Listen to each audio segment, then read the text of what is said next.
we all have two people. We all have two people. And I'm not saying you're crazy. We have the easy voice. That's that voice that we all love. That's that very comfortable voice that's that mommy holding you saying it's going to be okay. Doesn't care how good you are, just loves you. Just loves you no matter how messed up you are in life. So that's that one voice. This other voice that we walk very far away from is a voice saying, hey man, you ain't doing shit.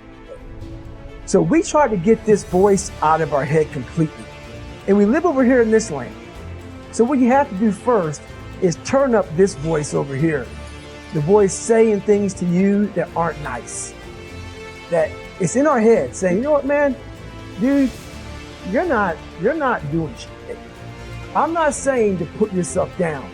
I'm saying listen to the truth. And the truth isn't in the 20%. The truth is in this other part of your brain saying, look, man, you're wasting a bunch of percentage here. We have 80 more percent that we're not tapping into because in this other 80% is suffering, pain, failure, self-doubt, darkness, and then a whole bunch of light. But to get to this light, you gotta go through all of this. So a lot of us know that. I can get over here, but over here, man, this is much better because I gotta go through this journey that is not fun. This from 20 to 100%, this shit in between is not fun. So we decide to live over here. So everybody goes, how do you do that? You know exactly how to do that. You know exactly. It's not a magic trick. There's nothing I talk about that's a magic trick. It's all back down to a very primitive mindset of we just have to eat. It's like breathing. Breathing becomes normal. Like we didn't know that we're doing it. That's how you have to live your life.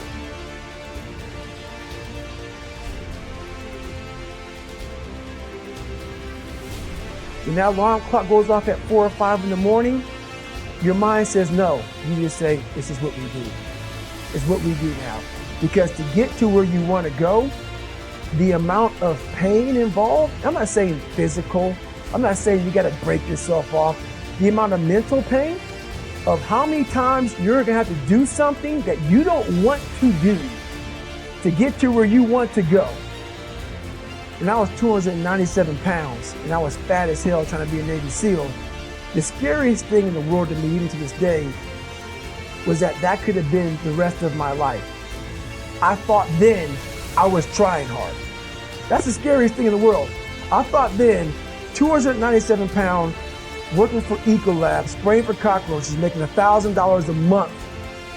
I thought that was me at my 100% potential.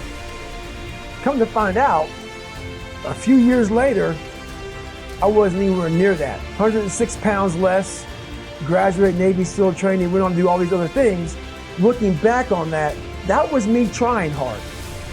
That's why people gotta understand, what is in us, we have no idea until we start trying hard. And I mean really trying hard, when you're obsessed with, hey, this is my new norm. My new norm is that, wow, this isn't always fun. It's not always meant to be fun. And that's when you know you're trying hard. Is that, and so people listening to us that maybe are at 20% or 30%, you know, about, yeah, I'm going hard, I'm going max, and yet they're not seeing the results. Like, how do they actually shift themselves out of that? We're all in a battle with our own brains. That's all life. That's all life is. It's the most powerful thing in the world, is your own brain. You can look for you or against you. And as opposed to focusing on all those bad things that happened, all the things you didn't have, the people that called you names, all the stuff you did, and you start thinking, wait a second, I just visualized this. And now